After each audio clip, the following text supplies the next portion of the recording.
Happy Wednesday, Valerie Hunt with RunRx, and we have been really excited with the feedback from the RunRx Reboot, which is all on the YouTube channel, so you can still get to it. In fact, someone told me yesterday they did all 13 days just in a row. He's like, I binged it, I just did the whole thing. And that's the really exciting part about the Reboot, is at the end, you've got a full 30 days of 30 workouts in like less than 30 minutes, or around 30 minutes. And so one of the things that I'm always talking about with RunRx is it's the skill, strength, and self-care. There's 3 elements to help you run pain-free. And there's 3 elements of the gait cycle, which is repeated, pose, fall, pull. And what happens when you repeat consistently the correct movement is you just start moving correctly. But it has to be a consistency, right? It's not something I can think about while I'm moving, because you want to run, you want to run. Running should be as it is. Running is running. It should be just go out for a run. However, when you think about, I'm going out for a run, most of us think about first and foremost where we're going, what we're wearing, our distance, our speed, our external things. Like my watch is set, I've got to be logged in, all that stuff. And we forget that running is a really high level skill and it's a movement. So you've got to prepare for the movement. And unfortunately for a lot of you guys, a lot of us, me too, that's how I started into this. Running started speaking back to me, but it wasn't very friendly, right? So all of a sudden I was like, wait a minute, what is this weird pain I'm having in the back of my knee, right? And then you're like, oh great, now I have a running pain. And when you talk to people, they'll say, oh, you should go get a new pair of shoes, or maybe you need to stretch more, or some kind of something that you could either go and get or have someone look at, maybe like I need to go to the PT. And the reality is maybe we haven't taken the time to really look at our run. And then to go running, I need a lot of things, not watches and gizmos. I need to have strength, balance, a little bit of agility and coordination, right? I mean, running is the same step over and over and over again. So every time I make a misstep is when the errors happen, is when the shin splints and the planters and all this stuff starts to talk to me. And instead of buying new shoes, what about if you just corrected your movement? So then if something did start to happen, you'd be like, okay, let me correct that. That's exactly what I'm all about, and hopefully you are too. So if you've been doing the Reboot, what you'll realize is we rotate. I do a skill, I do a strength, and I do a self-care, and at the end I want you to have it all. So you can do them all in the same day, or you can do them whenever you want, but it's the same thing. Like I've got to do that warm-up, and I've got to do that cool-down and recovery. So that's kind of what I bring in for you guys. So what I wanted to do today, today's Reboot is a really good one. It's a stretch, which everyone loves, for the calf and soleus. And so really quickly, before we do it, I'm going to just say, what is stretching? How many of you guys do it? You could comment.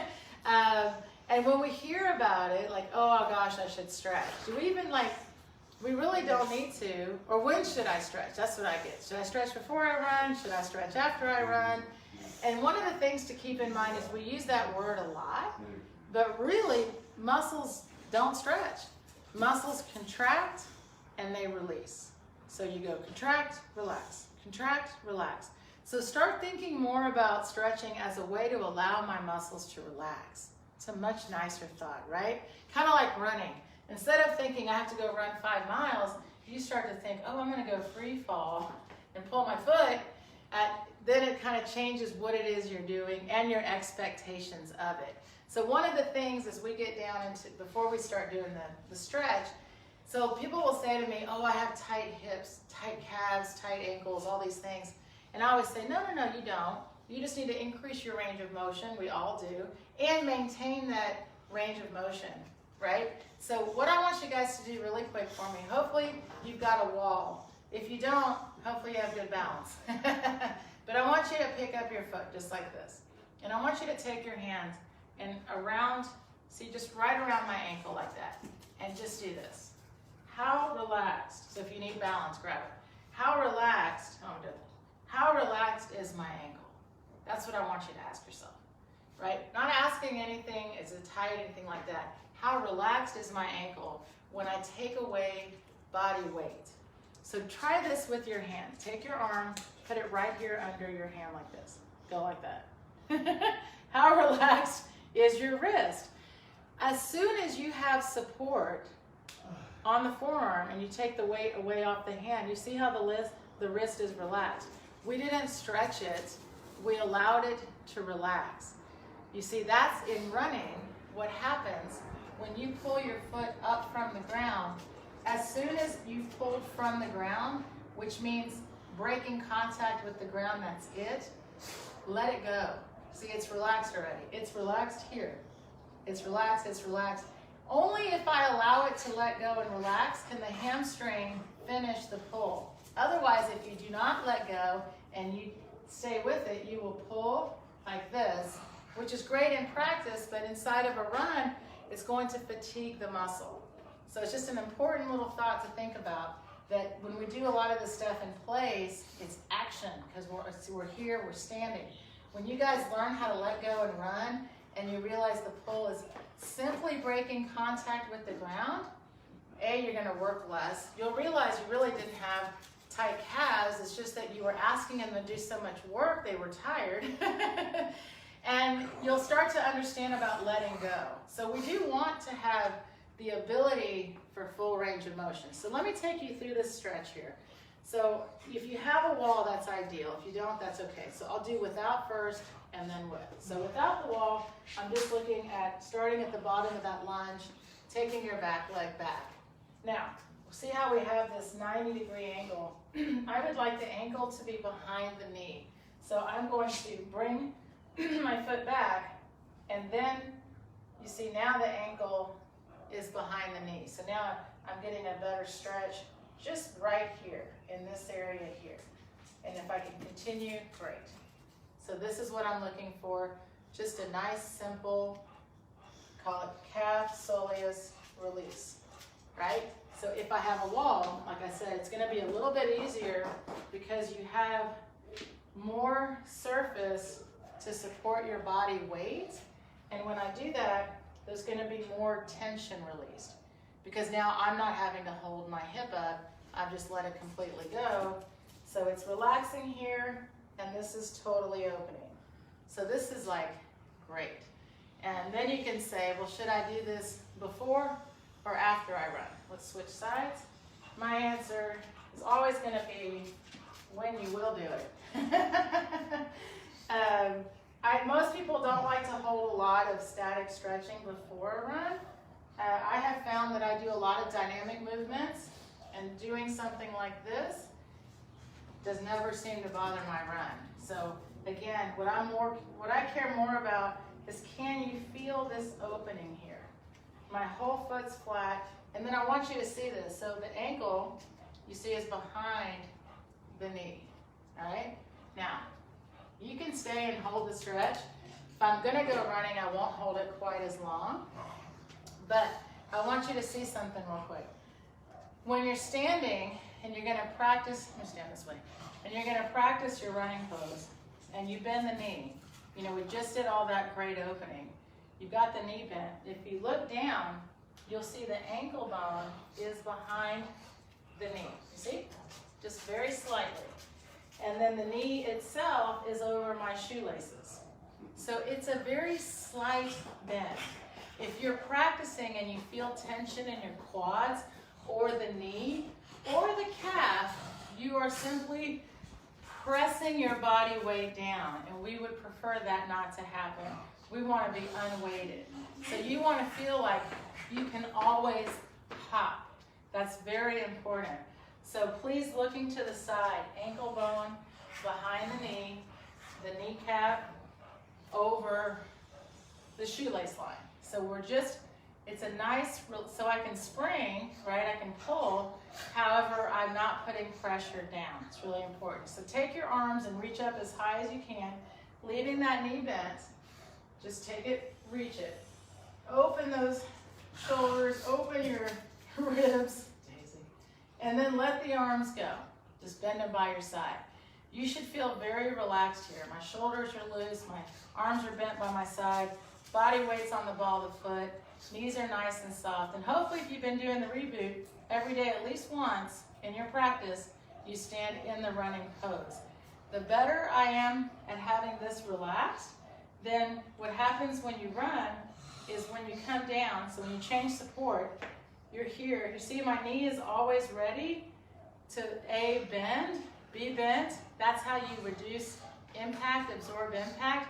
But even better than that, when I come down on the ground, because of that, it allows my body to be on and off of my foot very, very quickly. And that's the combination of the elasticity, which we do with the hops, and then the ability for me to let go and relax, which is from these stretches. So it's all connected. So let's do 3 of these in a row. Hopefully you've been doing the reboot. Now that you just stretch, just stand in your running pose. We're just gonna fall and pull 3 times. So let your hips go, fall, up, up, up. Oh, went too far. Let me do one more with you. So again, body weight's in the ball of the foot. My knees relaxed, this foot's relaxed. All of my weight is about to go forward, shoulders, hips travel together, ready, and go. Fall, up, up, up. And when you recover pose, look down to the side. Is my ankle behind my knee? Is my kneecap over my shoelace line? Check, that's awesome. Stand up, can you hold your shoulders over your hips? I mean, all of this stuff so that when you do go running, you never think about it, right? Because when we run, we want to just go running. I want to go running wherever I want to go running, however fast I want to go running, however far I want to go running. And when I run, I just know I simply have to fall and pull my foot. So thinking during the drills and then understanding the intent, why we do the drills, why we have to do the strength, and also the stretching and the self-care. And if you balance that, you'll see, like if you do the reboot, all the workouts are what, 2 to 3 minutes? Hopefully if you do the strength workout, maybe you go up a little bit, add an extra round if you want to. But in general, it's adding it to the warm-up and to the recovery so you can make that running part a little bit more fun. We've had great feedback, by the way, on the reboot. However, what's even funner is if you do one of these practices, say you've tried the standing in the pose or the fall pull, or even some of the challenging ones like the change of support or hops, if you film it, if you post it, and you hashtag RunRxReboot, we'll look at it. I'll look at it. And I'll give you some feedback. So that's the fun part when you, or if you haven't yet taken the RunRx quiz, if you are having some kind of injury or pain, recurring especially, like my shins, my calves, my hips, my T-band, whatever, go take that quiz and it gives you a tip to get started trying to just basically let go of unnecessary movement, right? The funnest part about this is the more I practice the basic, the more I let go of what I do not need to do. And honestly, it just brings you more joy into your run. But a lot of people have never had someone watch them either run or do a drill, so I know initially that's a little bit challenging. However, it's such a great way to learn and make sure you're practicing correctly. And then that would just be a great thing. So just tag RunRxReboot, and you have to make sure, put it under the comments here would be the best. So, and if you have been doing the reboot and letting me know, I appreciate it. See if anybody's got a question. Always good to see you guys. Hey, Oscar. And you know, I'll say this before I let you guys go. I try to keep the practices short because one, I want you to do it and stay consistent. And two, I want you to recognize how simple it is to be repetitive in your practice as long as the purpose is correct, right? Doing a few ball of hops just makes you have more elasticity. And the more muscle elasticity I have, the more I save my joints. The same with stretching, relaxing. The more I save, and basically it's just to keep us moving. I want to be able to get up every day and whatever it is I want to do, especially for us runners. I would prefer to not have to feel like, oh, I got to stretch so it doesn't hurt. I want to feel like, oh, good. I've taken care of my skill, strength, and self-care so I can have confidence in my running to go running without that pain. And we don't need to have it, really. It just takes a little bit of work. Hey, Ann. All right, well, it's good to see you guys. I'll be on here every Wednesday. Again, post in the comments. It'd be so fun for other people to know there's other people out there trying these crazy drills and knowing they're running correctly, right? So let me see it. Have some fun. I'll see you next week. Hold on, someone's actually talking. Maybe get the guy. Oh, good. You should definitely. Yes. Let me say this. That's I love that, the honesty. She said, I'll get the guts to tag you. I promise you, it's once you have me look at it or get a little bit of feedback, I'll tell you what, it'll energize you to just get out there and do it again. And once I kind of know, oh, I didn't realize I was doing that, let me correct it. It just feels that much better. It's just to help you.